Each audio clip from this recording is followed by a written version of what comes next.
Hello and welcome to Dopey, the podcast about drugs, addiction, and dumb shit. And we have a very special guest on the phone from Los Angeles, Ashley. Speaking of dumb shit. Speaking of dumb shit, we have Ashley on the phone. How are you? I've been called worse, trust me. I'm all right. I'm a little cold. My hands are shaking a little bit. I haven't eaten in a day because I got to get this colonoscopy tomorrow.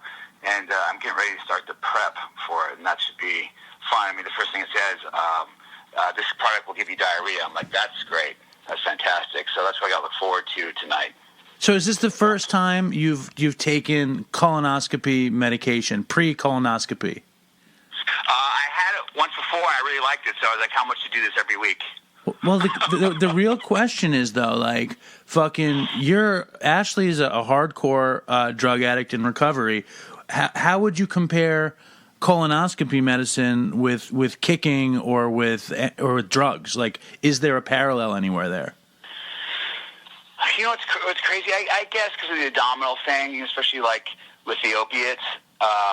Once you come off them, you know, it's just crazy about like heroin. It does everything opposite. You know, you can sleep on it all the time. You can you never have to worry about going to the bathroom. Then you come off it, and then you can't sleep. You're pooping all the time. You're freezing.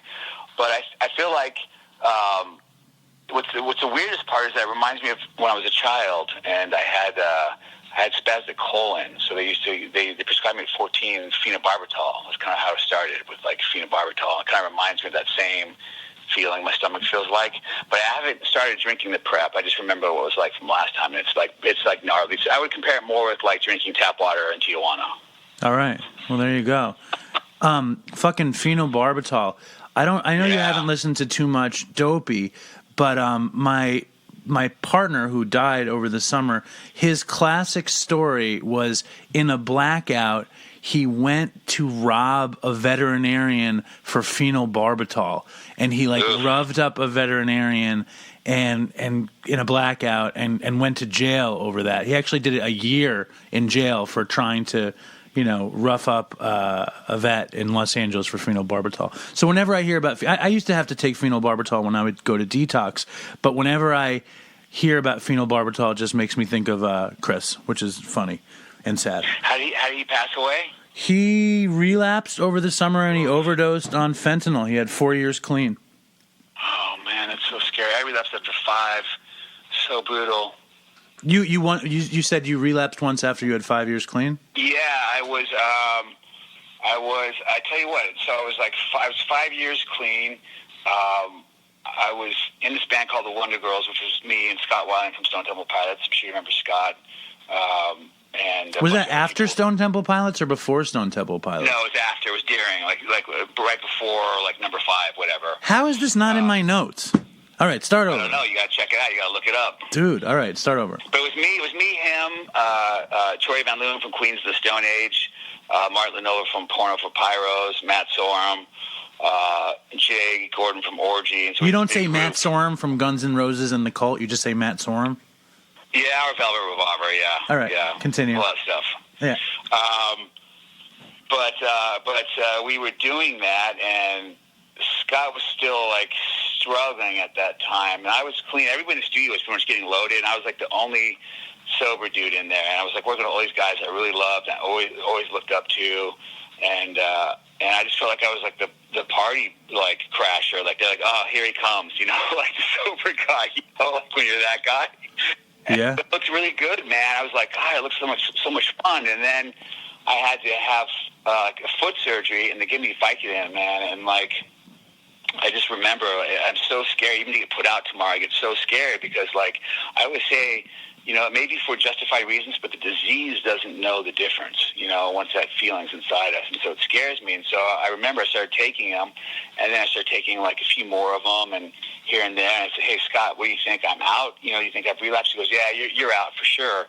And I remember this is where I relapsed. This is crazy. So I get a call from Mary Weiland, his wife, worried about where he was he at the studio or not. I go, no. And my girlfriend, Sarah Foster, was David Foster's daughter, was really close with Mary. And so I said, let's go over there. And she was really worried, whatever. And so kind of Sarah was helping her. And then I hear the door close. and then it's Scott. And it's that dope fiend look when you look at somebody in the eyes and you know they're holding. Yeah. They're just cops. Uh-huh. It's something we don't have to say to each other. It's just a look in the eyes. And that's when I said, man, do you think I'm out? And he goes, bro, the way you've been taking this Vicodin, yes. And I said, hit me up. Like, he prepared speedball for him. I didn't even slam myself. I mean, I always did, but this time I did it because it was the first time after 5 years, and I stuck out my arm. And then he hit me, and I was just like, well, this has got to be like, this is too much probably. This has got to be like way too much, because I just relapsed. This is going to be, oh my God, I'm going to die, I'm going to die, I'm going to die, oh my God, I'm going to die. And then as soon as you don't, you're like, oh, can I have another one? Right. And I remember right after that, I had to drive Sarah back to where we were living, and she was like, what's wrong with you? I go, nothing. I'm just really tired. And she's never seen me. I've been with her for 4 or 5 years, so she's never seen me loaded, whatever. And then I tell her, like I realized she didn't believe me at first, she never knew that world or that part of me that I've become once I start using drugs again. And so it was so gnarly. I remember like the heartbreak in her eyes, and then like 6 months later, we're broken up. And the next day after that, I'm downtown with Scott. We're smoking crack and shooting dope. And I'm like, this is after 5 years. Like, it never existed. Like, it never happened. Right. It's just gone. It was like just gone. Right. It's funny because when I'm sober, 3.5 years sober, and I'm very grateful to be 3.5 years sober. And I feel like that about the last time I got high. Like, it's so far away in my head now that, like, when I hear a story like that, that's some fucking dopey shit right there. And it totally conjures it all up. And then you're like, wait a second, I'm that guy too. And you forget that you're both people at once. You know what I'm saying? I know. And it's like, I always say sobriety is so paper thin. Like, it's just so paper thin. We don't realize it, it's so fragile. But it can look so thick and real until you take a Vicodin and then you remember who you are or who you were or whatever it is. And that's the scariest thought. It's like, even when you know you're going past the mountain, you're still lying to yourself. It's not like, oh, crap, what did I just do? It's like, oh, crap, why haven't I been doing this for 5 years? Right. It's like, oh, where have you been? I remember you. I love you. Yes, that's what's so scary about it. Like, why did I ever stop this? Right. No, of course. So let me ask you just a sort of technical question. When you're downtown with Scott Weiland smoking crack and shooting dope, are you actually smoking crack downtown in L.A.? No, we're like went down to the cop, but he's like, I was so terrified of always having to kick and counting because it's just no fun. So like, I was always really careful. Like, I would wait till like I had like a cop, at least a place in an alley or a box or whatever it was, when I lived down there. But this time we just picked it up and he would start smoking crack right in the passenger seat. And nobody had tint on the windows. And it was just like families of like 5 looking over in their station wagon to us, and he's just smoking crack with his mohawk. I go, this is why you get buzzed all the time, dude. Right. It's so crazy. It's so crazy. I remember actually one time we didn't have a pipe, and he showed me that you could smoke crack when we had car lighters back in the day. You remember the little lighters you plug in? Yeah. You push in, and you put it out, and you put the crack on the top, and then you just smoke that smoke, and it actually works. It's crazy. That was the Weiland technique for crack smoking out of the car. Apparently, who can afford a pipe, right? Right, amazing. So I want to know what happened to the Wonder Girls. One of the videos leaked that we did. You should check it out. It's pretty funny.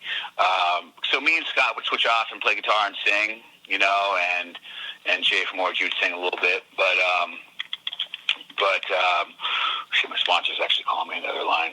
But I'll call him back. He's like, I'm having a telepathic moment that you're telling a crack story on Dopey. Oh, yeah. And my sponsor calls me. Yeah, exactly. It's perfect. He's in tune, man. So we were just doing this record, man, and like, what was the question? I was asking what happened to the Wonder Girls, because it's like, what a great name. My memory is the better question. Well, you're full. Hold on 1 second, Ashley. We have to just say, Ashley's starving to death. He didn't eat all day. I know. He's got this chemical coming to his body. He's got a colonoscopy tomorrow. You are totally off the hook for not remembering my brilliant Wonder Girls question, okay? It's okay. It's really cool, man. You dig it. There's a song called "Drop That Baby" that's some got on YouTube. It wasn't from us, but it leaked out anyway, so that's cool.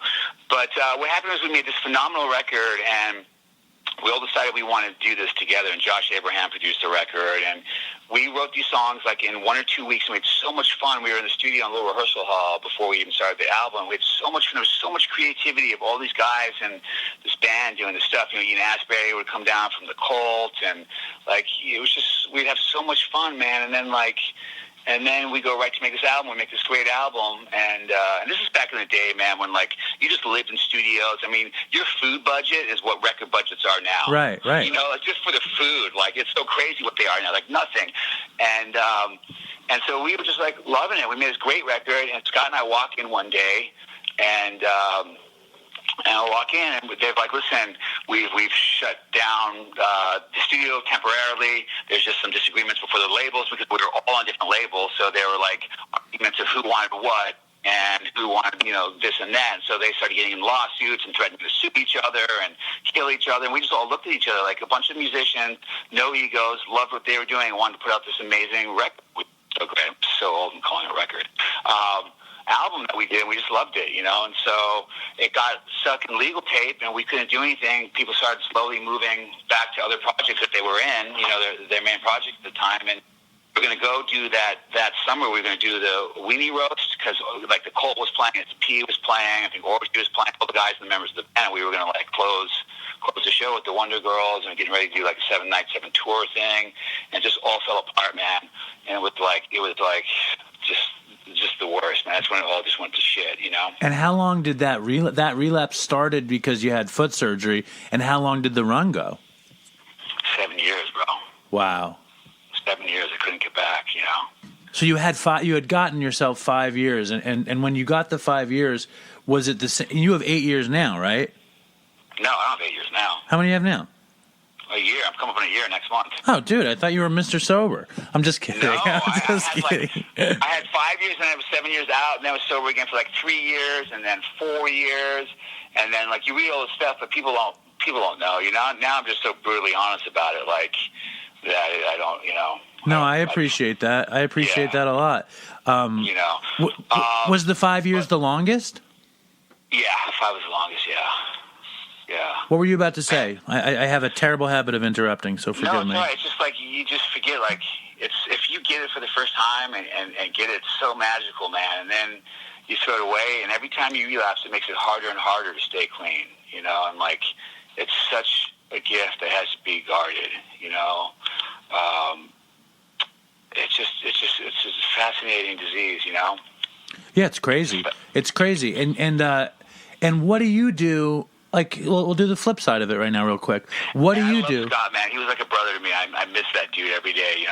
You know, like my sponsor said when I first came around, he goes, you know, buy a really nice suit. I go, for what? He goes, because you bury a lot of people around here, you know. Yeah, I mean, I did drugs. I did heroin for at least 12 or 13 years, and, you know, I've done drugs a lot longer, and nobody was dying until I got clean. And then I got clean, and like 2 of my best friends died over the summer, and all these people, you know, I mean, I guess when you do a show about heroin addiction, a lot of people are going to die around it, and everybody is, and especially with this fentanyl, everybody's just fucking dying, and it freaks me out because I love doing this show. And I love our audience. Our audience is so involved with the show, and they're very vulnerable. You know what I mean? They're like us. They're people who some of them have more time than us, and some of them have less time than us, and some of them are using right now. When you got back from the run, what was your first move? Like, what was the end of the last run?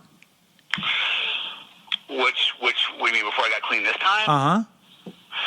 Well, it was, you know, like, as I got a little older, I started to, so I was great with doctors, man, and I had to travel a lot for just playing or doing a movie wherever I was. Like, I'd always have to travel, always do TSA, and you get to a certain point where you're like, it's really hard to shoot dope and keep that under wraps. So I had a doctor where you could just go, and he had a pharmacy next door and was connected, like, through the back room. And so you just be like, all right, I want liquid Demerol, I want liquid Dilaudid, I want liquid fentanyl, you know, some liquid morphine. Don't love the morphine, but I'll take it. And he'd give you 10 mil liquid things in syringes with your name on it, so you could travel where you wanted to go. Well, that's how it worked. Explain that a little bit more. So you were an addict, and you had film doctors who were going to make sure that you got through it. Is that the idea? Yeah. Wow. Yes.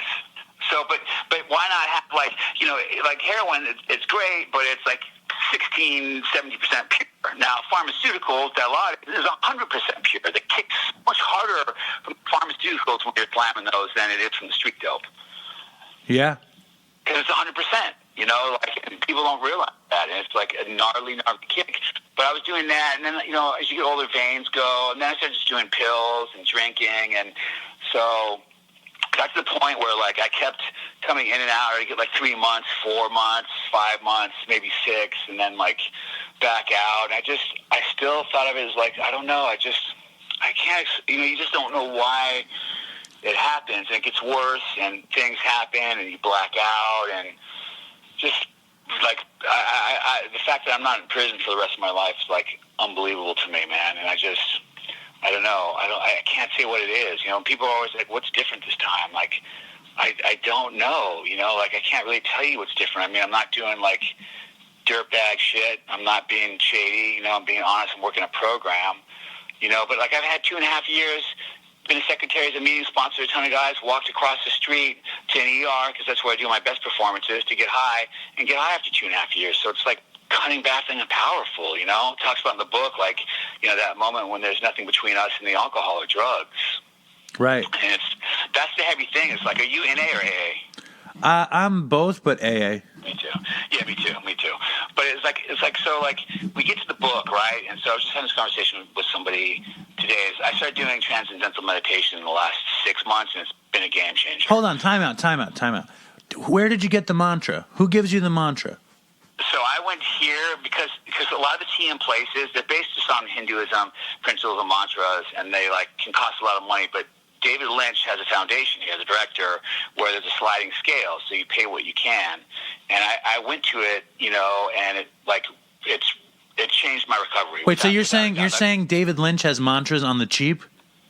Yeah, totally, slanging mantras on the cheap. Your first one's free, right? I need a mantra, man. Could you hook me up?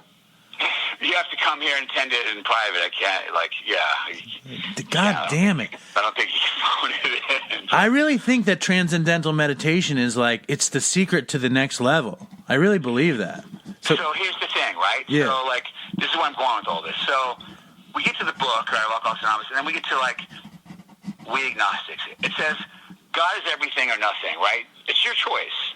So I can say, okay, the program is everything or nothing. It's your choice. So it's not 11 and a half steps, you know, 11 steps, not through prayer and meditation. Everybody skips out in meditation, and it has to be everything or nothing. I'm with you. It's like those half measures. I can't do those half. If I'm fully in and the program's everything, then I got to do everything. Right. You know? I mean, like, because I find that meditation, like, what I'll do for my meditation practice is not, like, the best thing. I'll put on a guided meditation while I'm on the Long Island Railroad and hear some English person tell me how to have a good day. But it's something, you know, I zone out, I you know what I mean? I leave myself, and I do achieve some sort of peace. You know, there's a million different definitions of meditation. But bro, you're like, you're seeking, right? And God's in the seeking, not the knowing. It's about the seeking, right? I mean, it says in the book, like, AA is but a spiritual kindergarten, so we have to continue to seek. Right. You know, like, right. So I just didn't like not knowing correctly how to do it. That, like, I saw so many friends of mine around here in LA go do that. And I go, okay, here we go for a new fad. But I saw them do this. I saw them. Not by what they said, but I saw their actions and their demeanor and how they were and how they changed. You mean the TM? The TM. Yes. And okay. I'm like, that's what, I want that. Like, that's what I want, you know? And so I just started doing it. I could not meditate, man, 2 minutes a day. 2 minutes a day. Like, no way. And when they said 20 minutes twice a day, I'm like, that's never going to happen. I'm sorry. Never going to happen, you know? And so where's your practice at now? 20 minutes twice a day. Sometimes I have to do 40, but... yeah, 20 for sure. And you just chant the meditation? Do you do it aloud or in your head? No, you got to do it in your head because it's really worked on the pineal gland, the third eye, right? So, like, the words are Sanskrit. They're from the oldest meaning of, like, words in Sanskrit that you can't, like, they're just power. Everything's vibration and frequency, and it gets you to this frequency where it vibrates you through different energies and stuff, and it's like, it's phenomenal, man. Isn't it so funny how you can go from needing the liquid fucking Dilaudid to getting the Nam Myoho Renge Kyo? Isn't it just so amazing? Like, I find that to be one of the more, like, almost intimidating aspects of recovery, because, like, we're these dirtbags, you know what I mean? Like, we're these people that will do anything, you know, in any situation, and then we become the people that have to do the next right thing in order to live, you know, and it's a big expectation, I'd say, on an addict. You know, I do believe, for me, like, the idea of, you know, I loved when they talked about finding your truest self, and when you peel the layers, you see who you actually are. But it's so funny, you know, when you're talking about this third eye vibration, you know, after you talked about, you know, smoking crack off the cigarette lighter. It's just amazing. It's just such an amazing spectrum, don't you think? No, it is, and it's such a journey, you know, like, the thing is, addicts were so used to that, like, instant gratification. I just want like that away, but the problem is that's a temporary solution for this lifetime problem we have, right? That eventually ends that thing. Like, when first time I started up, man, I fell to my knees and I thank God. And the reason was because I felt complete. I felt like I could always try people. I always felt in my own skin. Most addicts feel that way. And when I shot, I God, because I'm like, now I can do this life thing. It wasn't rebellious, like, screw you or any of this stuff. It was like, okay, now I can look people in the eyes and feel okay. That's all I was looking for. That, to me, was the keys to the kingdom, you know. And then it turns on you one day, and you become a slave that none of that's there. Now you have all the pain back, all the stuff's worse, and you're just trying to not get sick. Right. Like, that's why I don't agree with maintenance. I'm like, I don't want maintenance. Like, why do I want maintenance? Like, okay, if it's harm reduction, it's for you to be on it for a while so you can step down. I'm all for that. But the end game is not that. The end game is recovery. You can't recover if you're not, like, fully abstinent. That's just my experience, you know. Like, I had the same experience. I had the same exact experience. Yeah, and people may have different experiences, and that's okay. This is just what works for me. And, like, I don't want to be a slave, man. Like, the one thing I always say is, the one thing I hate is people, but the one thing I need is people. I need that connection, like what we're doing right now. I have to have that. And if I have something in my system, I'm blocked from the sunlight and spirit, which is you, because I'm blocked from you, and I'm never being honest. I'm living that double-edged life where I have these secrets. I don't want to live like I have secrets anymore. But authentic self, I don't want to live like that, man. It makes me feel like a scumbag, you know? Totally. Can I introduce you now a little bit? Sure. Cool. So this is... I'm going to read the thing that I have written here because I like it. This is Ashley Hamilton. He's an actor. He's a singer, songwriter, musician, an aspiring author. You're an author. I read your book. It's pretty fucking amazing.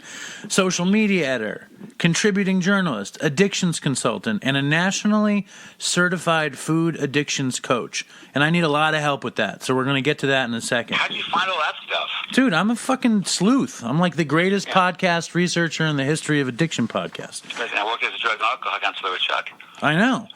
2 failed marriages, 2 failed careers, fucking 32 rehabs, 5 overdoses, 3 flatlines, 2 comas, paralysis, brain surgery, spleen surgery, staph infection in the heart, gangrene of the arms, drug deal shootout, dozens of arrests by age 22, and he married Shannon Dougherty. This is a fucking dopey legend right here.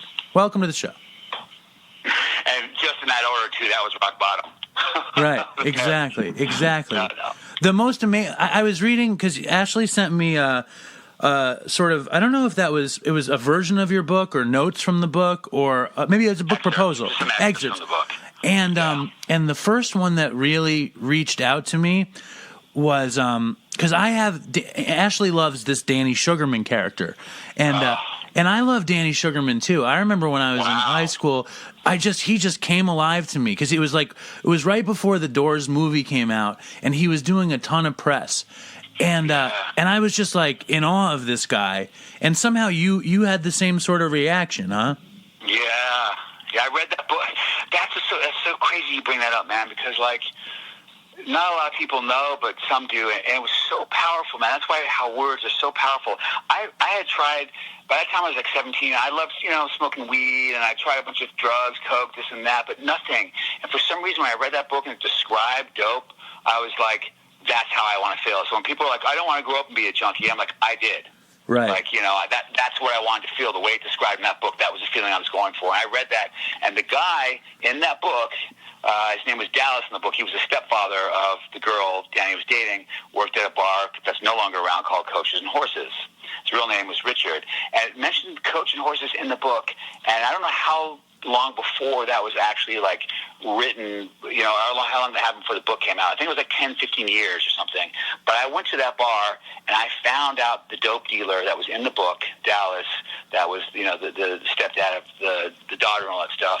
And I seeked him out, man. Like, I don't know how, and he was still working behind the bar. How old were you? How old were you? Years later. How old were you in that story? I was 17. That's insane. So you know that this legendary heroin dealer works at this legendary bar in L.A. Like that wasn't even his name. It was like, and I think it was written 15, 20 years prior to that. But I was on a mission, man. Like, I was like, this is what I want to do right here. I want to find this feeling he's describing. So tell the story a little bit. So I walk in, man. Like, I remember Bad Moon Rising was playing by CCR. You know, sign of things to come, probably. And I sit at the bar, I go sit down, and I look at him, man. He looks like how he's described in the book, but I'm like, it's going to be weird if I just go up to this dude and be like, hey, man, can I get some heroin? Like, and you're a kid. You're a kid, right? I'm a punk kid, man. Yeah. Like, and he looks like full old school, like Hell's Angel / pirate with like an eye patch on, the long hair, you know, no teeth. He would piss in people's drinks behind the bar, you know, just to serve them the beer. And I was like watching all this going, Jesus, this is crazy. And I spoke to him, and I started to warm him up a little bit. You know how we are dope fiends before even doing dope. We're still good manipulators. And so I started like warming up, and then brought up the book, and he bit. And I was like, okay, you know. And then I asked him for some heroin. He goes, no, I don't do that anymore. So I stuck it through, hung out the rest of the night. He goes, okay. So he gave me my first bit of dope, and that's the only place I knew how to get it. I didn't even know where to get it, you know.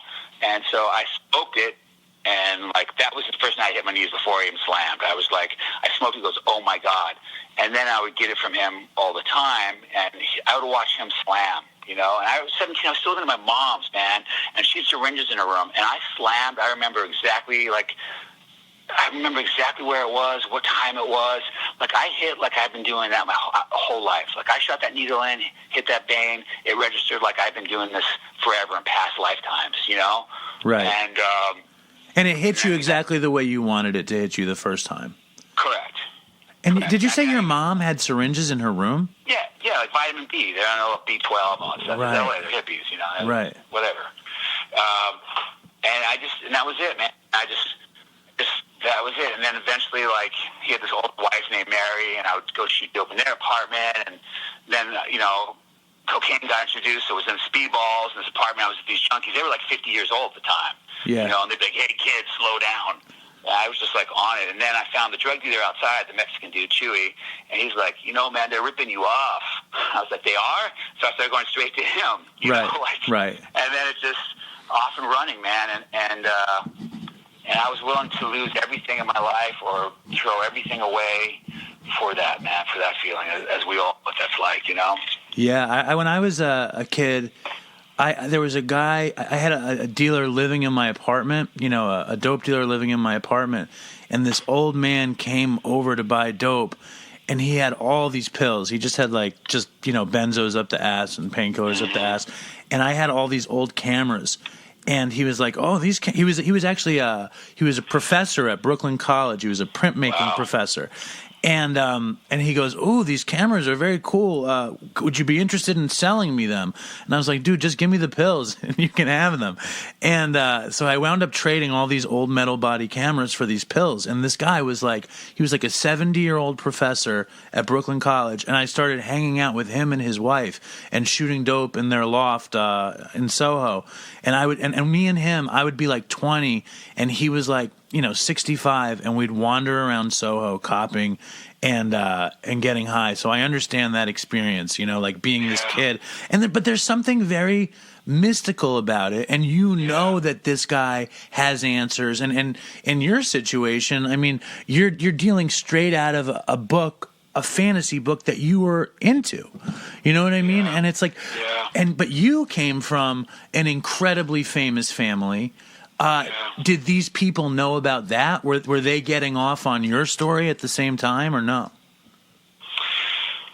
I'm sure to some degree, like, you know, it was right around the time. Yeah, you know, it was right around the time I did my first big movie, which was the dog movie, Beethoven Second, when I was a kid.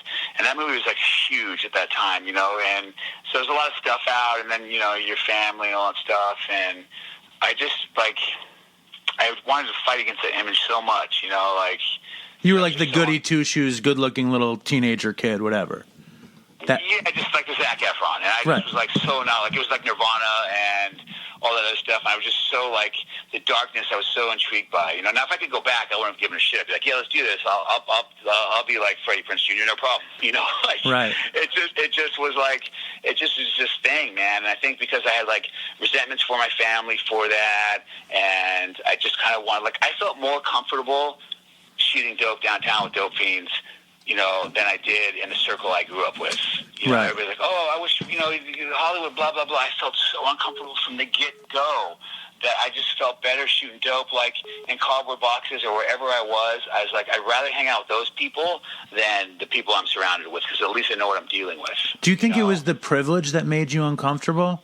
Like, you didn't know why you should have everybody kissing your ass or why things should come easily, whereas, like, those people in the tough situations, like, you know, nobody gives a shit about them, and it's almost more comfortable. Like, I know I grew up very middle class, but still the privilege was too much for me, and, like, I needed to exist where I didn't mean anything to anybody. You know what I mean? Like, I didn't have any. I needed to not have any. Do you think your privilege was something that bothered you? I don't know. You know, I really don't know. You didn't look at it like that. That's all right.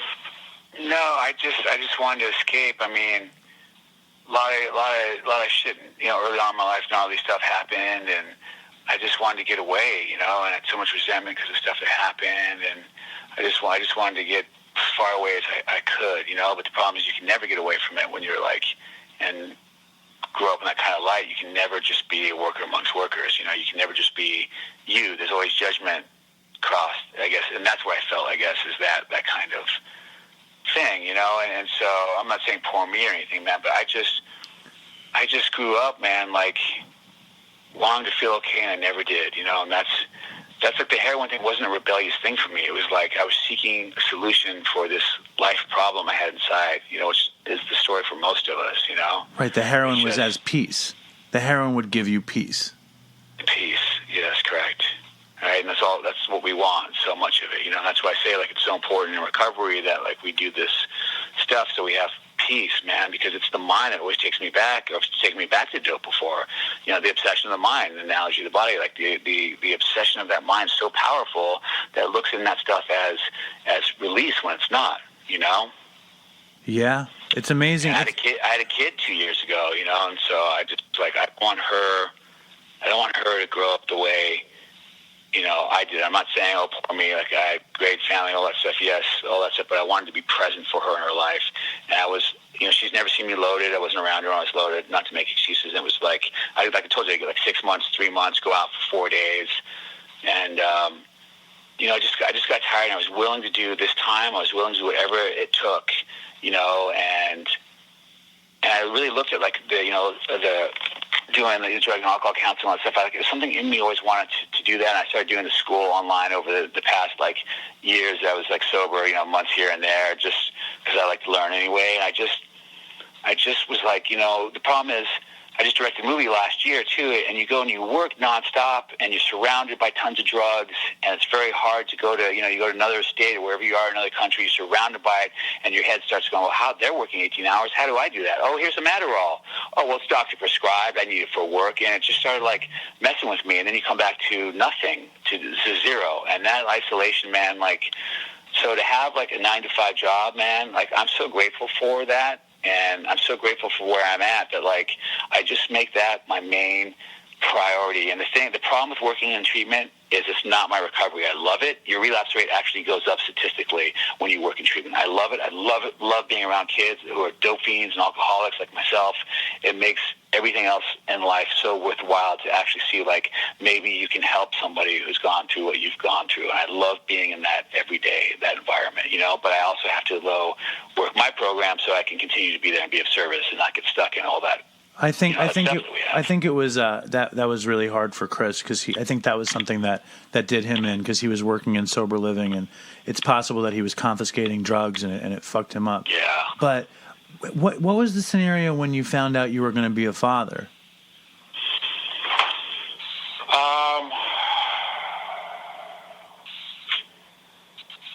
It's a tricky one, man. Like, I need to always word this stuff, you know, carefully, because there's other people involved. You know what I'm saying?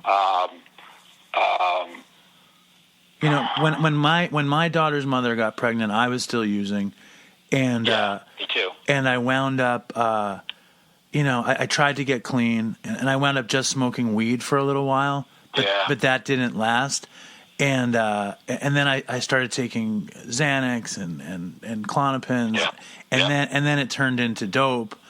And I would I remember I would go to the live birth classes with her, and I'd have the drugs in the little pocket in my jeans, and it took me a few years to get better, which is why, like, your daughter's 2 years old, right? Yeah. And you're doing so good.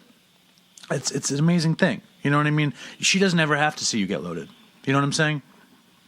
It's just it's a blessing. Yeah, it is, you know, and it's a beautiful thing. I just can never do it more than today. Like, I can't promise anything more than today and putting my head down tonight. You know, I just can't. You know, that whole day at a time thing is so brilliant when you really, like, get that concept at your heart. You understand what it actually means.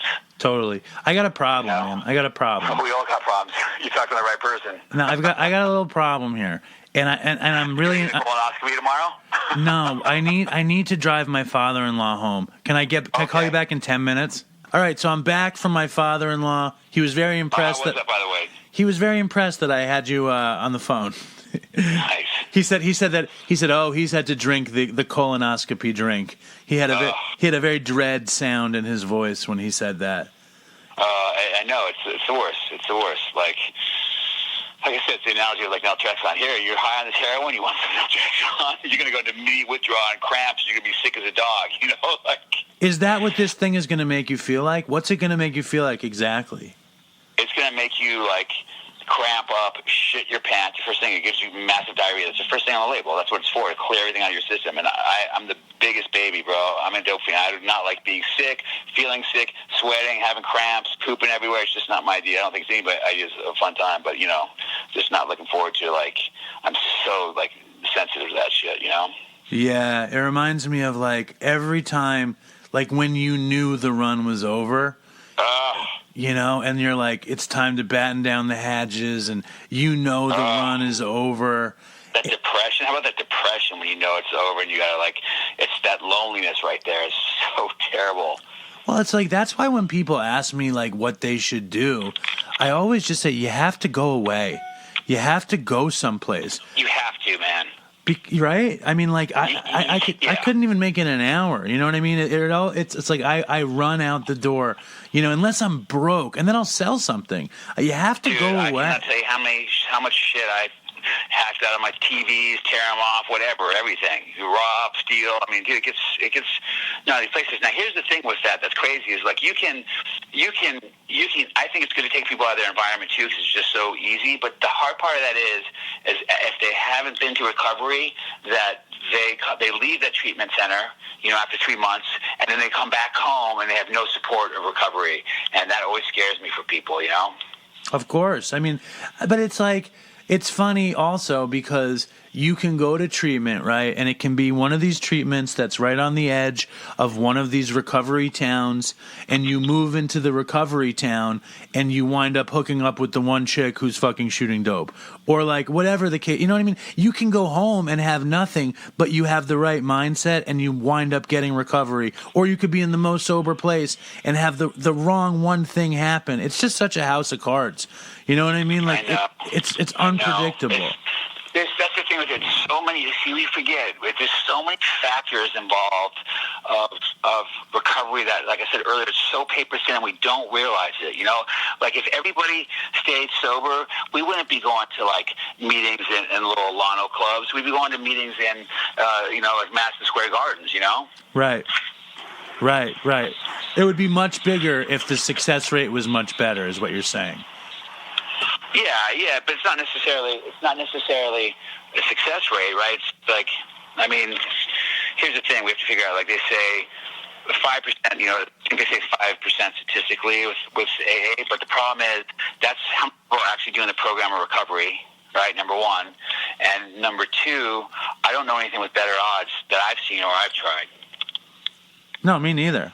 I've had that's nothing. The problem. You know, I failed at every other style I failed at. But I also have to say, this is the first time I actually worked the steps. You know what I mean? Yeah. I never really tried to give myself over to a program of recovery until now. It always failed, but I never actually did it. This is the first time I actually did it, and it's like... But what was it that made you finally get to that place to do that? Oh, for me, it was... I was 41, and... I think my daughter was 5 then, and I had kind of carved out a little life where I would have my daughter 2 days a week, and all I wanted to do was put my family back together. And my daughter's mom started visiting me in Manhattan, and she knew I smoked weed, and she was kind of looking the other way on the smoking weed. And don't you feel like a piece of shit inside when you know you're doing that and people are looking at you like that? Oh, yeah, but I was like, at least I'm not doing dope. I also was like, I need to smoke weed. Like, weed is part of me. That's part of me. Like, that's what I do, blah, blah, blah. She comes in. We actually went, and I didn't tell her I had started taking pills, too.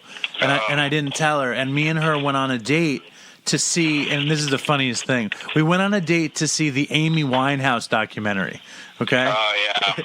So like, and I've been taking pills. I've been taking Klonopins every day for like 10 days or something.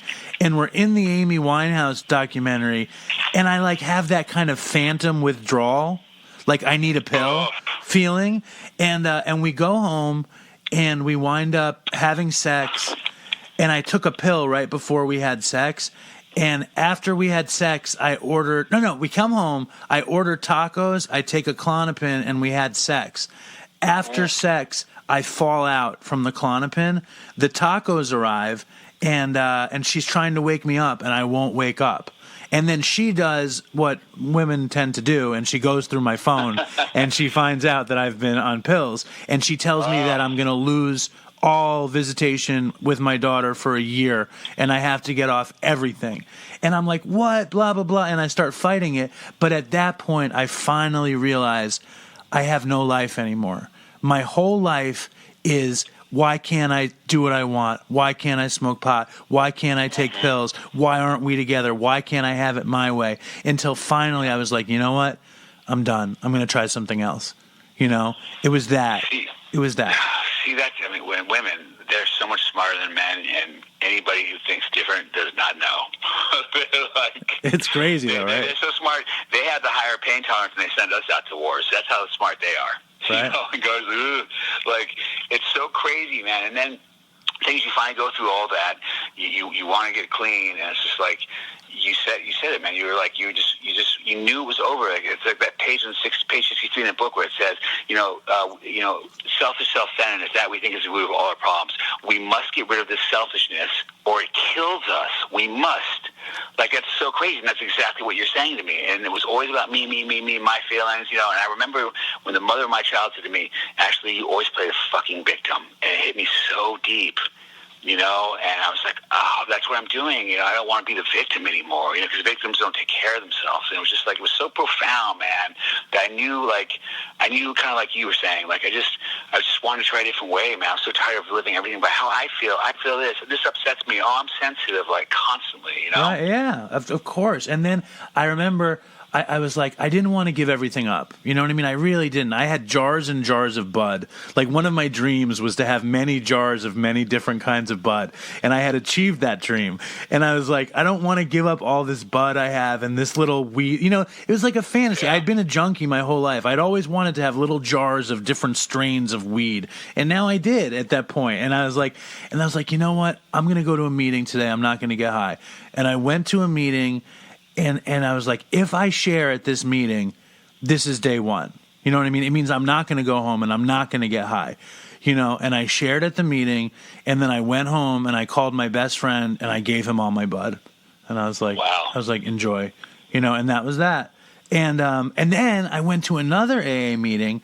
I needed one in the early morning because I get up fucking early. I found one on 7:30 in the morning in the Y on Houston Street in Bowery, like at the Chinatown Y.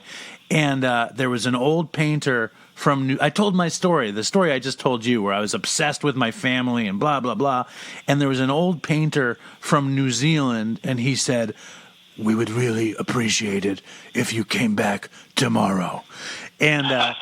And him saying that to me, I was like, I'll come back. You know, it was the first time anybody wanted me anywhere. Like, that wasn't like my friend. It was like, I never felt really accepted in like a good community. You know what I mean? Yeah. And it was like beautiful. And I went back every day. And man, just like you just said, like, that's the thing I said. I felt so much more uncomfortable hanging around with people who are like down and out on the streets, you know, addicts really. But then those people get sober and they're the most beautiful people in the world, man. Like, with the biggest hearts. And who wouldn't want to be surrounded by that, you know?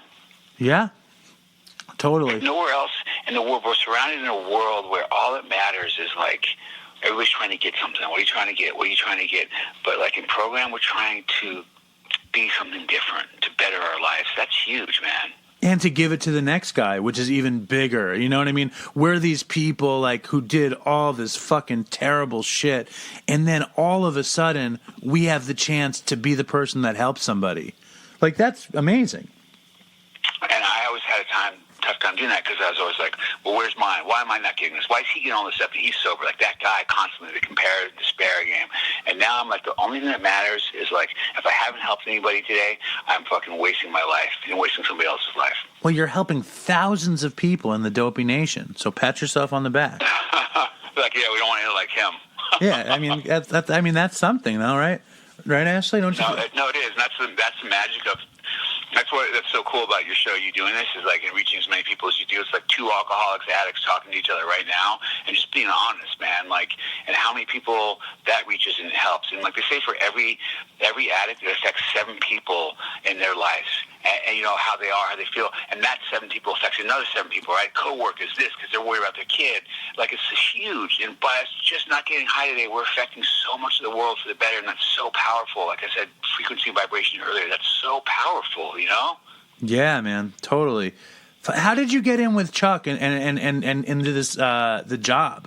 How did you go from, you know, you didn't have much time back, and when you got into it, huh? What was the story?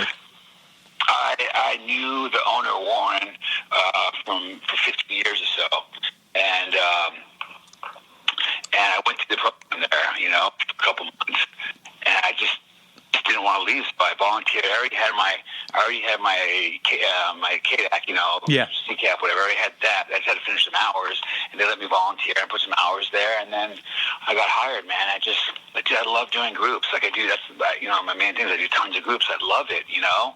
And what groups do you do? We just, you know, I have, I do like 5 a week, and I have like my own spin on it, because, like, you know, they, and places in treatment, they always want to be like, okay, relapse prevention. Well, what the fuck is that? Like, relapse prevention. Like, oh yeah, I'm gonna keep a letter in my pocket and be like, oh, this is what I'm gonna do if I'm gonna get high. Once I get high, bro, there ain't no doing anything. And if I'm calling you, you know, like, there's times when you can call somebody when you want to get loaded and it helps. But if I'm in the mindset when I really want to get loaded, nobody's talking me out of it. So there's no calling anybody. Like, how could you possibly call somebody? You call the fucking dealer. Who else are you going to call? So what do we have to do so we don't end up having to call the dealer? Like, that's the thing I always say, right? Like, that's what's so important. Like, I always say, man, like, if I'm not uncomfortable, man, and getting uncomfortable in recovery and doing something to change, I'm going to end up very uncomfortable and shoot dope, And so I have to, like, it's the mind, right? I just want to breathe, man. I just want to, like, it's not even evil, you feel like. I just want to drink and shoot some dope because I want to breathe, I want to relax, and I don't realize why that is, but it's not small things. It's not the big things that get us loaded. It's the small things. So I'm going to tell you a little lie. Hey, I'm 10 minutes away when I'm 30 minutes away. That's another little brick in my backpack. Hey, yeah, for sure, I'll call you tomorrow. We'll hang out. I don't. That's another little brick in my backpack. And they add up, man. And eventually I can't stand up, and that backpack of bricks pulls me down, and I'm out. So does that become relapse prevention then? Is that what it is? That's what I believe it is. I don't know. I don't have a monopoly on that at all. I just believe from me and my experience, what I've seen, that's what it is, right? That's the stuff about, like, hey, I don't cheat on you because, I'm the righteous dude and I want to, don't do the right things for the right reasons. And I don't cheat on you because I don't want to get loaded, or I don't go take that coffee out of 7-Eleven. It's $1.25, man, and I can rationalize and justify anything. I have the mind of a dope fiend, especially myself. I can rationalize and justify anything. And then I think to myself, is all my sobriety worth $1.25? Because if it's just worth $1.25, then I might as well get loaded right now. And that's that beautiful thing we're talking about that we have, is like, it doesn't seem like a big deal, man, but like, that's why I need a sponsor. That's why I need people around me to be honest, because, like, and there's so many places that aren't AA, and that's cool, man. You don't have to do that or NA, but, like, you have to have somebody that you can get honest with and take direction, because this mind that messed you and I up so much, I can't listen to this mind. I have to run stuff by people, and I always have to remember, like, you help a lot of people, man, but you're just like me. You're a dope fiend and alcoholic at the end of the day. And I've seen so many people get egos about things. Oh, yeah, man. Are you kidding? And it's done, and they're out, man. I've seen it. It's just not worth it for guys like us, Yeah, I mean, when we started this thing, it was not to help anybody. And I don't even know if it's to help anybody now. And when we started this thing, it was to, like, laugh about the stupidest shit we ever did. That was the point of Dopey. It was to make fun of because Chris was like, he was major league addict, as are you, as am I. But he had these ridiculous stories, and he would tell them in this funny way. And it was funny, And then it just so happened it wound up helping people because we were sober. You know what I mean? Like, it was like a side effect. So, like, what were you gonna say? No, go for it. I don't want to interrupt you. No, please interrupt. I wasn't going to. But what I was going to say was, like, that's what's so cool about what you guys do, because, like, the book talks about, like, we're not a glum lot. Like, we laugh about stories that most people would be horrified about. And I think so many people have an assumption of what recovery is, and I think by just you having a show like that where you can laugh and be honest about it, they get to see a glimpse of what recovery really is. It's fun, man. It's not just like shaming each other and guilting each other. Oh, it got so bad. It's like us going, God, man, I was stuck in that and would do the worst stuff in the world, and now I'm not, and laugh about it. And I think just that alone, that honesty helps, man. And I have to know you've been there. For me to get honest with you, I have to know you're the real deal, because otherwise, man, alcoholics, addicts, we're defiant and grandiose, grandiosity and defiance are the two major characteristics. And you can't tell me what to do. I have to be like, hey, Dave, how did you do that, man? How did you do that? Like, that's what I want to do, and that's what's so powerful about this thing, It's not Tony Robbins lecturing us on whatever. It's me going, how did he do that? Have you ever seen Tony Robbins lecture? He's got some good ones, man. I've always wanted to see it. I feel like between transcendental meditation and Tony Robbins lecturing, I could go, and AA, those three things working in concert, I could get skyrocketed into the seventh dimension. Fourth dimension. Yeah, I'm saying I could skip the fourth. I could jump right into the seventh with a little TM, Tony Robbins, and AA. You think I'm overdoing it here?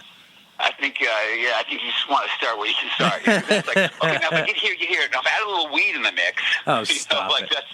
No, but what you're saying that I love is, I like to go back to your relapse prevention group, because I've been in so many treatments and so many outpatients and so many groups where somebody's talking about relapse prevention, and you're just like, shut the fuck up.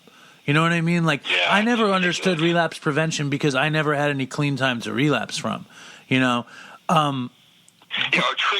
hey, triggers, man. Everything's a trigger. It's rainy out. It's sunny outside. Right. Like, I'm having a good day. I'm having a bad day. Like, what does that mean, you know? What you said about, trying to achieve peace so you can breathe without getting high. That's everything right there. It really is. Yeah. You said that very fast, but you said it in I remember whenever I stopped using, I could not catch my breath. I could not catch my thoughts. It was just, I just could not get comfortable.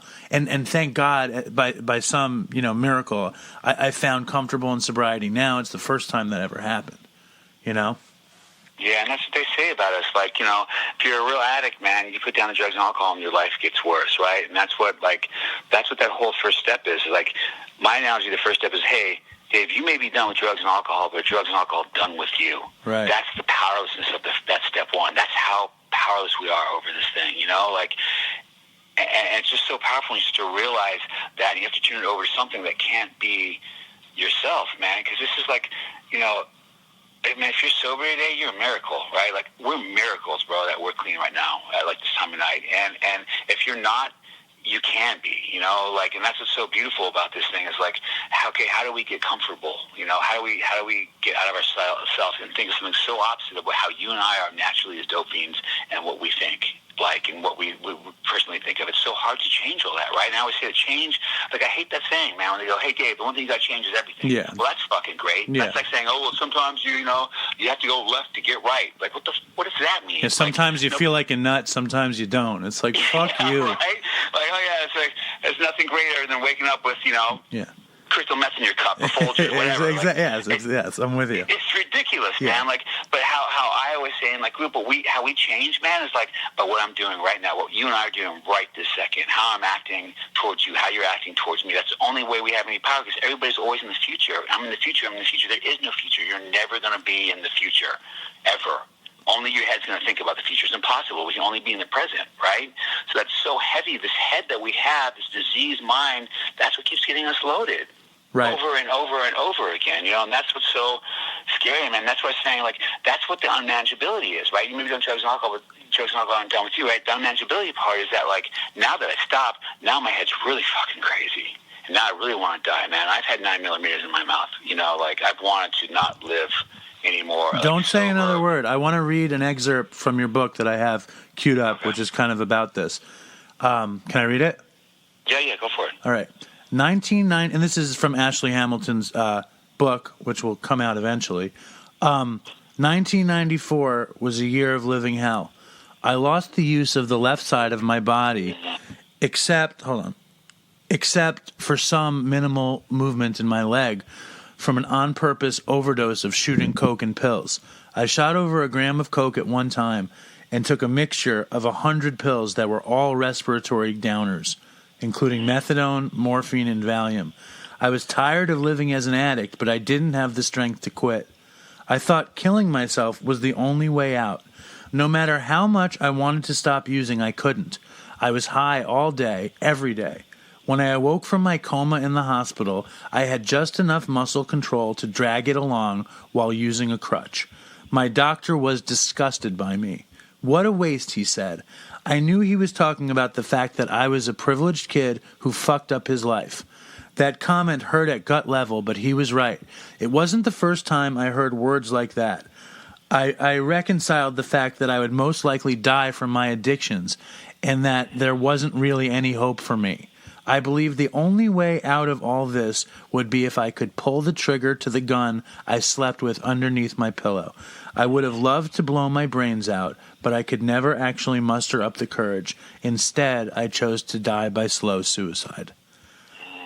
It's so crazy. It's like, I forget. And those are like extras. And that time right there, man, I had lost the use of my left arm for 3 years from that coma, because I was on it for 4 days, and all the blood circulation stopped and the nerves died. And the doctor was saying, what a waste, my arm was never going to work again. Like, before I ever wrote like any hit songs or anything, man, I couldn't even move a finger. I couldn't move a thumb. They said it was never coming back. Everybody's calling me Gimp. And like, it came Who called back, you Gimp?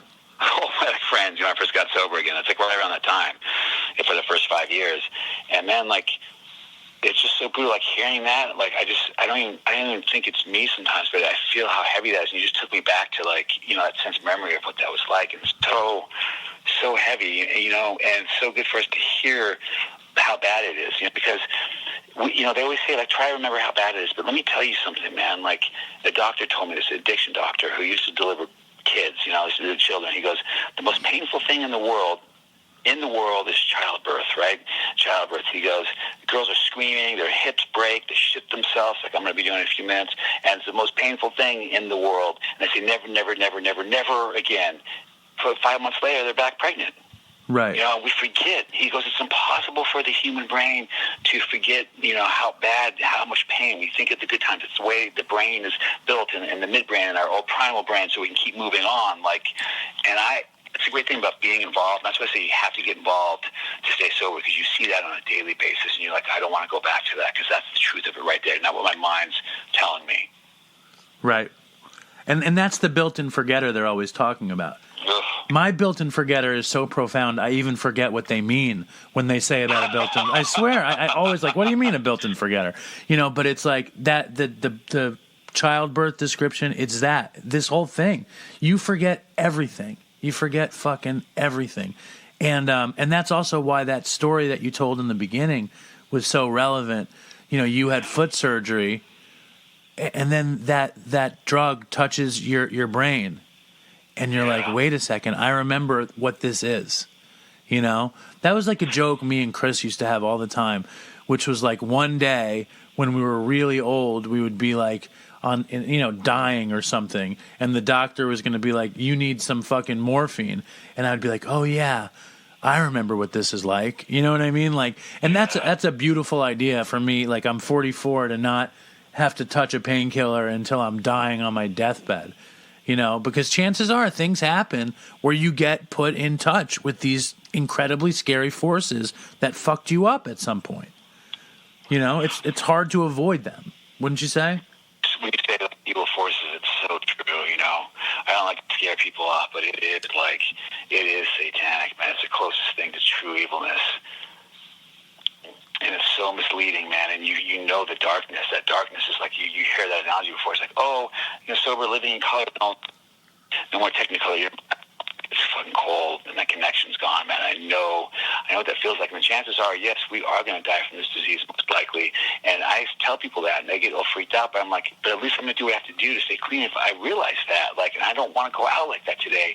And that's why I get so terrified about tomorrow, because they put that stuff, even those old doctor, this and that, down in the hospital, like the disease of addiction doesn't fucking know the difference if it's or not, or it's okay by a doctor. The disease doesn't know the fucking difference. But let's talk about this for a second, because this is a great topic. Like, what can you do? You know what I mean? Your sponsor just called you. That tells me that you probably briefed him on everything that's about to happen. Which is pretty important, wouldn't you say? Like, yeah, your crew knows what's going on. You know what I mean? Because, yes, you're going to have a lot of terrible shit happen tomorrow, but you're going to be totally guarded against the terrible shit taking you, right? Like, what's the plan to avoid it? Well, so here's the thing, and I talked to Chuck about it too, our love. He had to do it too and stuff, and he's got to go to some other surgery in a few weeks. The truth of the matter is, you look forward to it somewhat because you're a fucking dope fiend. I would think about sometimes walking out in the streets and get hit by a car because I'm like, oh my God, that would be so amazing. You could just be like, hey, actually, all paid expenses to the Four Seasons Hotel in Hawaii or Martin Luther King Hospital on a Demerol drip downtown. Right, right. Number two, because that's the vacation we want from the brain, like we were talking about earlier, trying to get. So it's so scary, man. That never goes away, man. Anybody I speak to, that never goes away. That's how I know. We can have this conversation, say how bad it got, all this stuff, and then your brain goes and thinks of that, and it's so always scary to me, man. I call him, I call my friends, I go do it, check in, gonna be with them afterwards, because I just get scared, man. I've seen too many people die and have painkillers to go in for something, and then they're dead. Yeah. Yeah.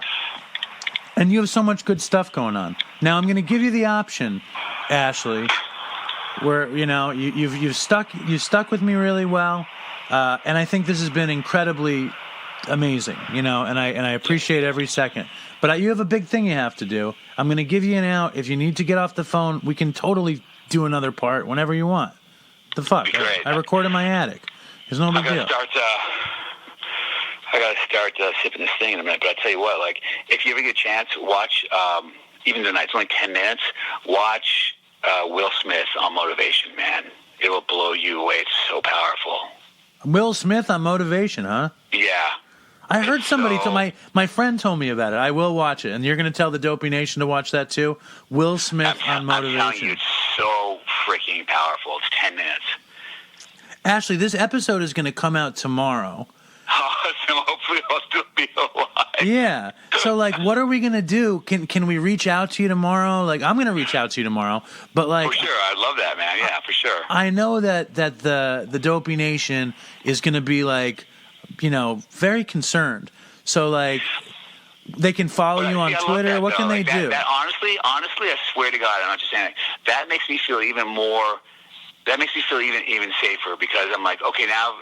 even more of accountability. Like, do you know what I'm saying? Like, the more accountability I can have and the more people that know is the better, man, because I've been out so many times, from, like, having a surgery or painkillers, like, times it's 4 years, times it's 3 years, times it's 2 years. There's always been that factor, and that's what's so scary about it, Yeah, man, I think that this is actually, this happened in a really weird way, but, like, it is accountability. It is, like, revealing yourself to a community that needs your help and that cares about your well-being.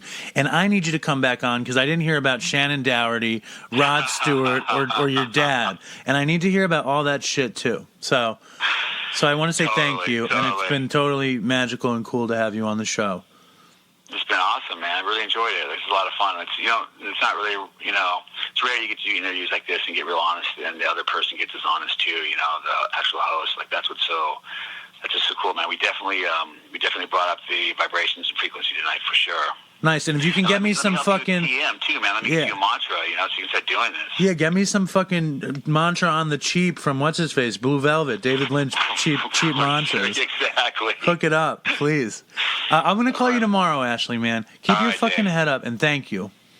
Thank you, brother. I appreciate it, man. Yeah, you too, man. Thanks. Talk soon. Later. Bye.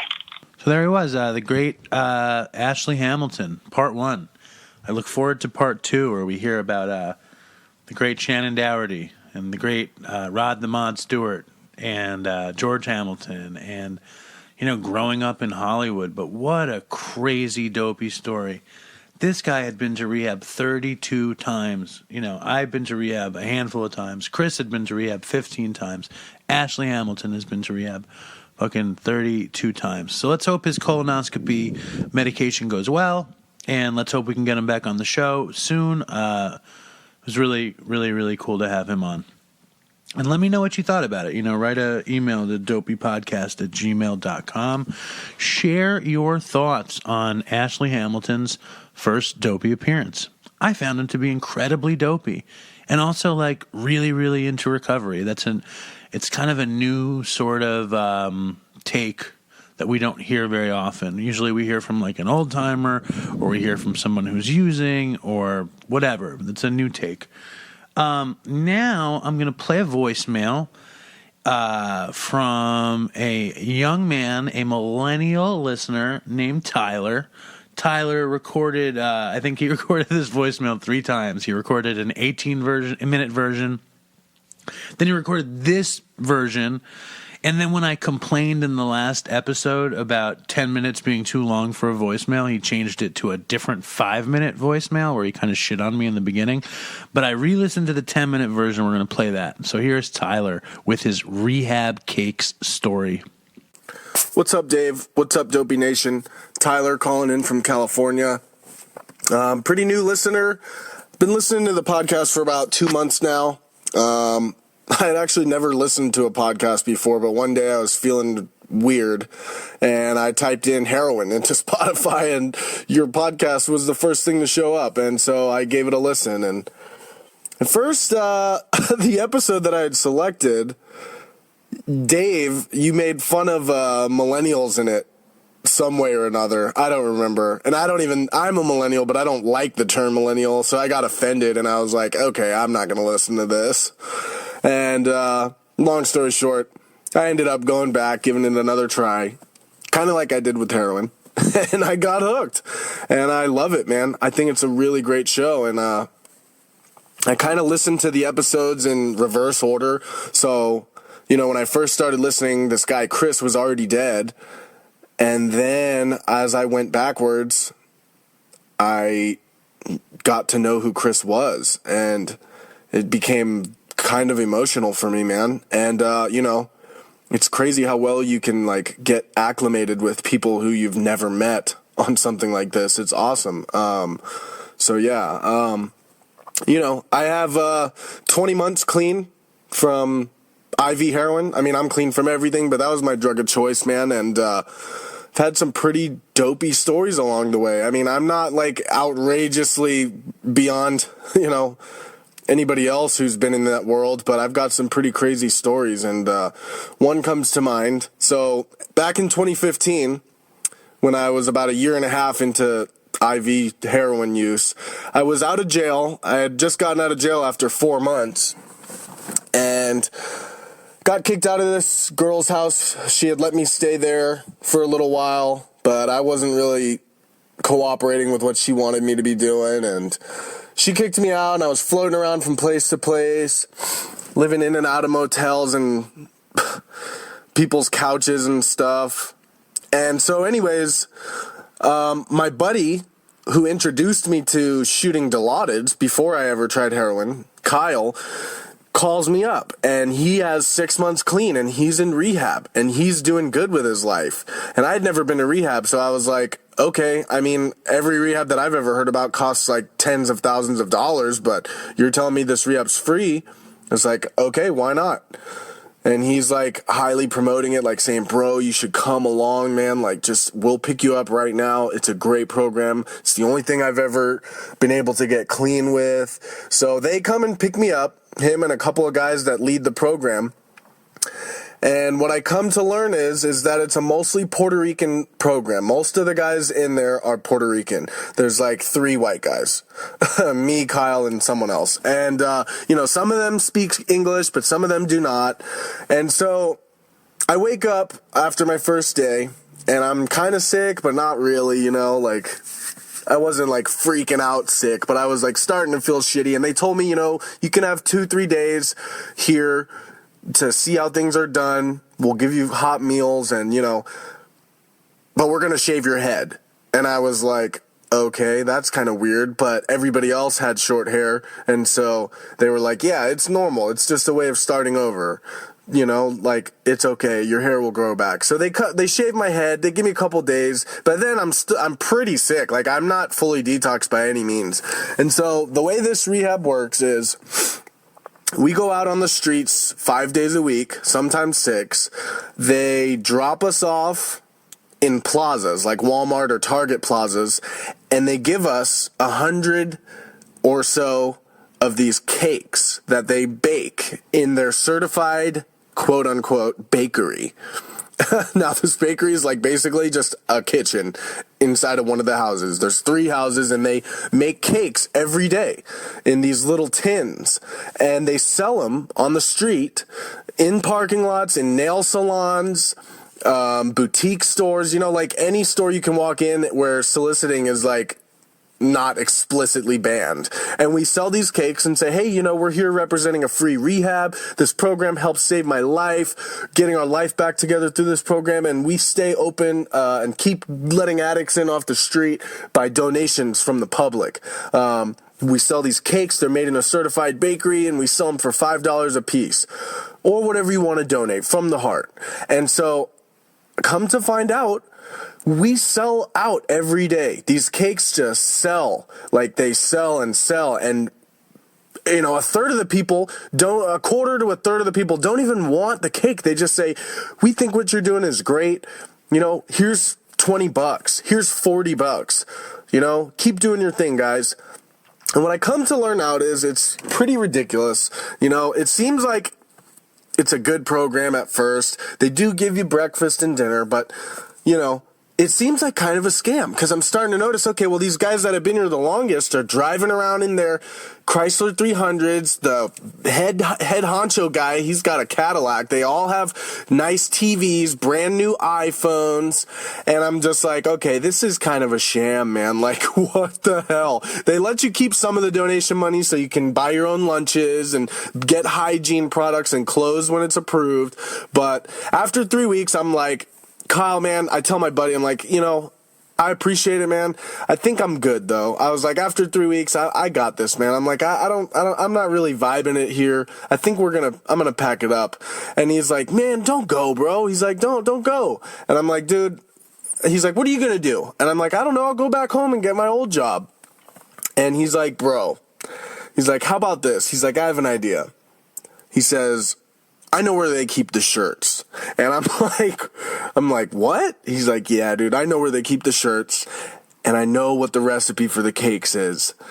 And I'm like, okay, so I'm starting to put together what he's suggesting. So we hatched this plan, and one day we wake up. I've been there for like 3.5 weeks. We wake up, we steal a bunch of shirts, and we bail. And we've got money saved up. I've got like $100 saved up, and he's got a few $100 saved up from his donations. And we hitchhike all the way back to Claremont, which is where we're from. Shout out Orlando.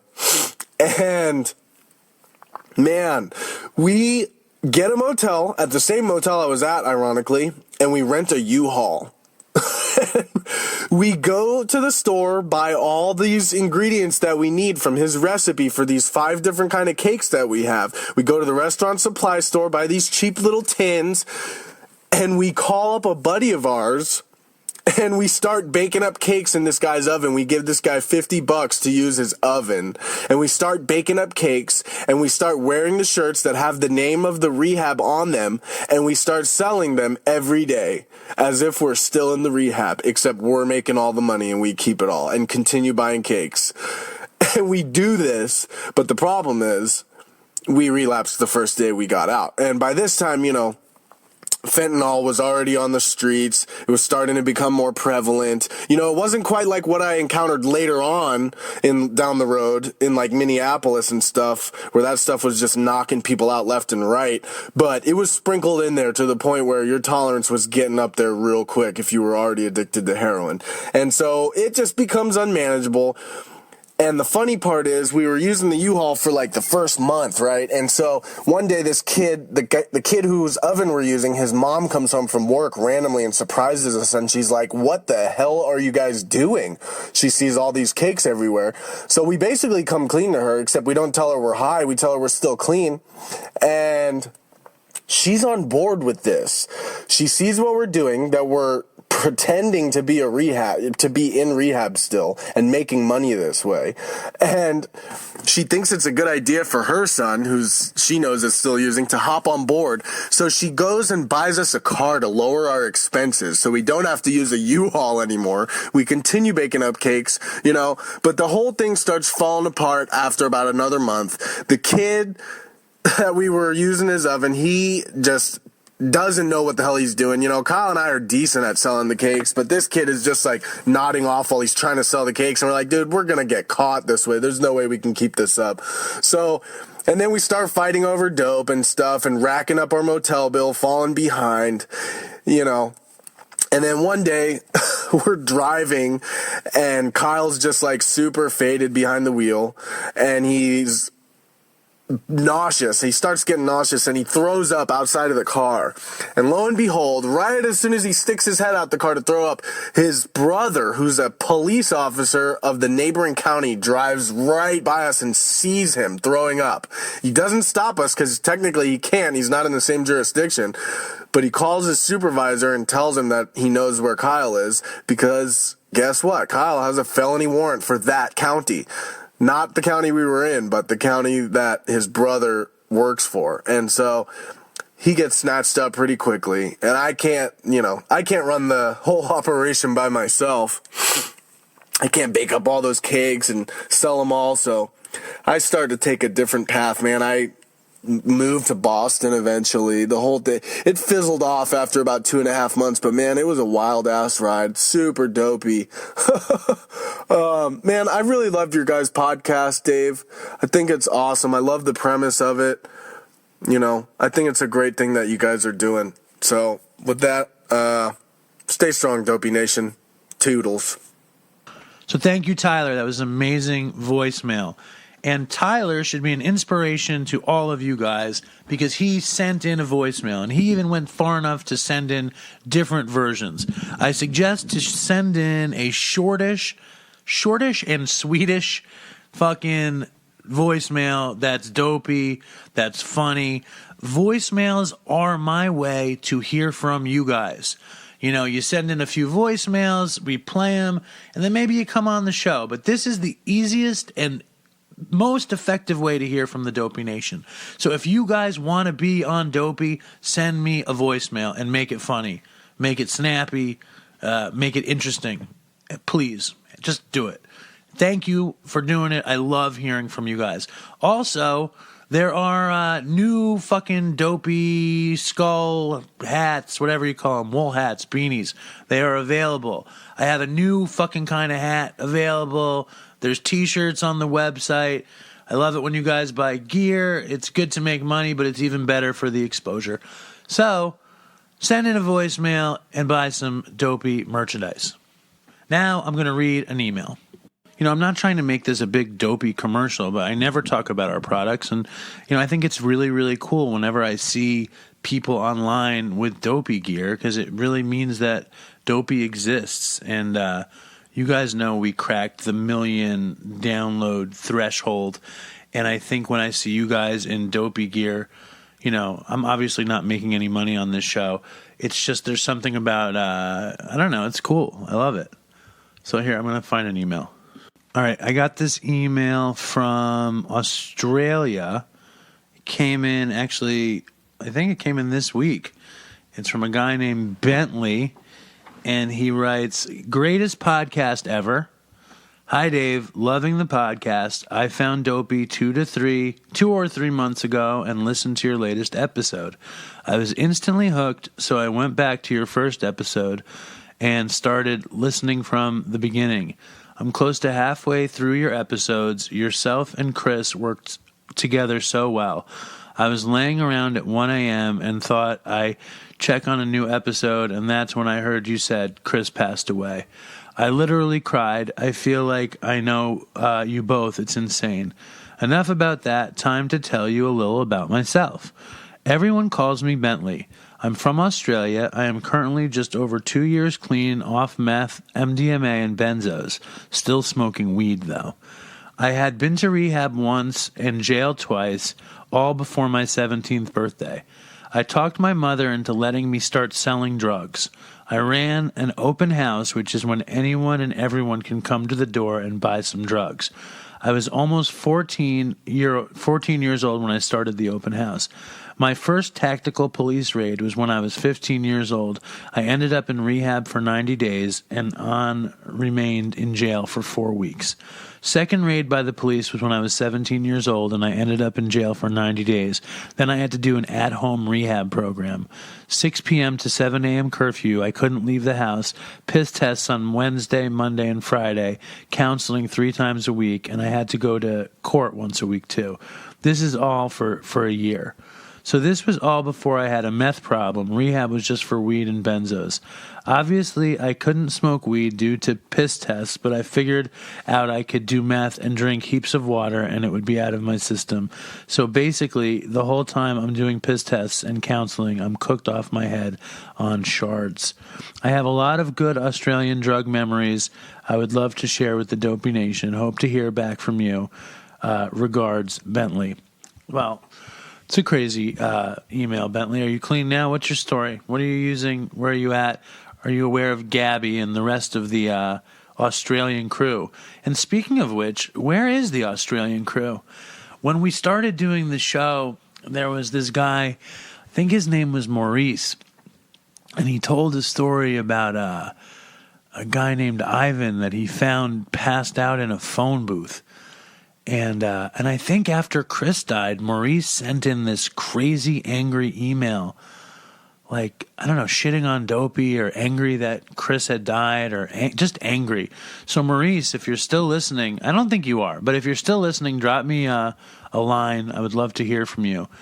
And any old school Dopey listeners, I love to hear from you, whether you be Leah Lemberg, fucking whoever you might be, Tina, fucking whichever Troy is still alive. Who is the other guy that popped into my mind that I used to? Oh, fucking Joey Pepper. I heard from Joey Pepper recently. He hated the Anna David Anthony Boza episode. I don't remember if I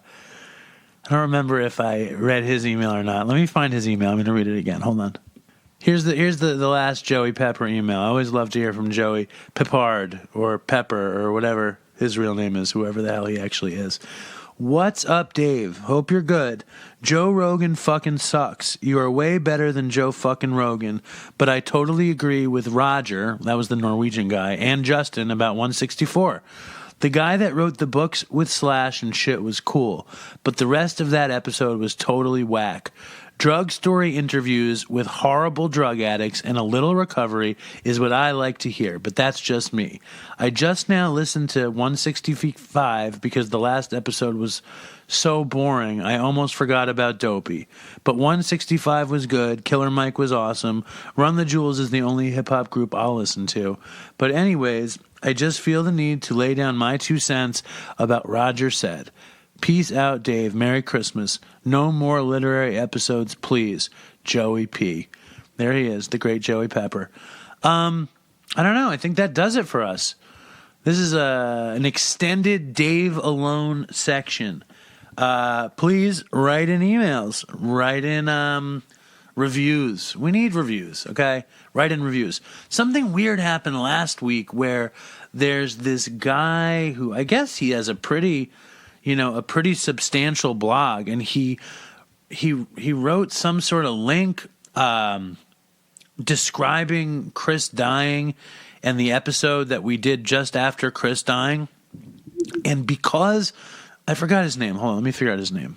Yeah, I heard from this guy Adam Golden. I don't know if that's his real name or not, but there's a guy called Caveman Circus who posted about the episode after Chris died. And somehow, because Caveman Circus posted about it, it gave like Dopey basically its biggest downloading day ever, which was like, I don't know, 7,500 downloads. So you guys, this is an example. If you guys want Dopey to get bigger, and maybe it's more of a message for me. If I want Dopey to get bigger, I have to find places like Caveman Circus and somehow tell them that something that we had on the show is worth playing. And I think Chris dying is, it's a story like that worth telling. I actually had a dream the other night where I was, I think I had taken NyQuil, but I was in bed and I was sleeping, and I had this dream that wasn't really a dream. It was more of a dream that Chris was talking to me, and he was kind of annoyed that Dopey was getting big. He was kind of like just totally Chris, and he was just like, wow, you have your podcast is getting pretty successful. And I was like, and I was kind of annoyed with him in the dream, and I was like, dude, like, what the fuck? And I could tell in the dream that Chris, he was, I know that Chris would have loved to see Dopey blow up. And I know that if Chris is in some afterlife watching Dopey blow up, he's proud. And I also know that he'd be annoyed because he would have loved it as much as I do. And, of course, there isn't a Dopey fan that doesn't miss him and doesn't wish that he was still alive. So there were other stuff to talk about, but I don't remember what it is. I think this is a perfectly good place to end. Leave a review for Chris. Write an email. Tell me what you think about the Alone Dave time at the end. What'd you think about Ashley Hamilton? I thought he was pretty great. What'd you think of the voicemail? Did you like my commercial for Dopey merchandise? But before we go, I also want to thank this guy Ryan. I don't know if he wants me to say his name or not, but he sent me this really cool fucking, I don't know, it's almost like 10 inches tall and like 40 inches long, an inch thick fucking concrete stone plaque that says Dopey with the classic Dopey logo, and then it has a crack in it, and it just looks like the Dopey Liberty Bell or something. It's super cool. If you guys are doing Dopey art and you're not sending it in, that would be, as my mother would say, a shanda or a shame. It's a Yiddish word, shanda. Fucking send in Dopey art. Make Dopey art. Make Dopey music. I'll play it. Stay strong, everybody, and toodles for Chris. See you next week. I want to take a walk around the world. I wonder would it do me any good? Until I get some money in my pocket, then I guess I'll just have to walk around my neighborhood. But I want to be good so bad. Want to be so good, so bad, so bad. I want to be good so bad. Bad desire's all I ever had. And I want to take a ride up in the sky. Watch as aeroplanes just pass me by. And I want to see a Lear jetliner take a dive, just to show all of these people what it means to be alive. But I want to be good so bad. Want to be so good, so bad, so bad. I want to be good so bad. Bad desire's all I ever had. And my shadow's getting smaller and smaller. And it's time to where I stand. Shadow's getting smaller and smaller. And it's high noon where I stand. And I wonder would they pay it any mind when I leave this busted city far behind. I'll take the high road, however far it winds, because peace and love are very, very, very hard to find. And I want to be good so bad. Want to be good so bad, so bad. I want to be good so bad. Bad desire's all I ever had. Damn it, all these suckers make me mad. And it's all I ever had. And it's all I ever had. And these suckers make me mad, and I want to call my dad. And it's all I ever had. And it's all I ever had. And it's all I ever had. And it's all I ever had. And these suckers make me mad, and it's all I ever had. And I want to call my dad. And it's all I ever had. And it's all I ever had. And it's all I ever had.